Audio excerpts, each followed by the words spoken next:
Speaking of wild, the news lawsuit claims that staff on a Royal Caribbean cruise served a passenger 33 drinks in a matter of hours. The family of 35-year-old Michael Virgil accuses the company of negligence.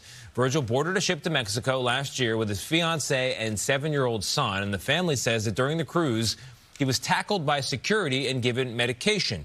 He later died on the ship. Christian Benavides has more. One of the world's biggest cruise lines is facing new allegations of negligence. In a new lawsuit, the family of Michael Virgil, who died on board a Royal Caribbean ship last December, alleges the cruise served him at least 33 alcoholic beverages while the family was waiting for their room to be ready. Kevin Haynes represents Virgil's family. It stands to reason that he was demonstrably and obviously intoxicated, and yet Royal Caribbean kept pouring the drinks. According to the lawsuit, Virgil then tried to find his fiancée and their 7-year-old son while intoxicated, but got lost and became agitated.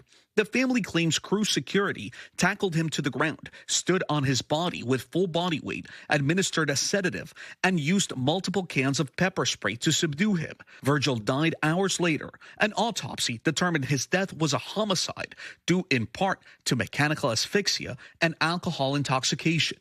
So it never should have gotten to the point where he was so intoxicated that he was wandering around the vessel looking for his family.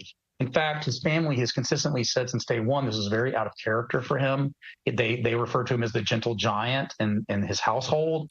In a statement, Royal Caribbean said, "We were saddened by the passing of one of our guests, worked with authorities on their investigation, and will refrain from commenting any further pending litigation." Maritime attorney Michael Winkleman. Of course, every single passenger that goes on there also has a duty to drink responsibility, so that cuts both ways.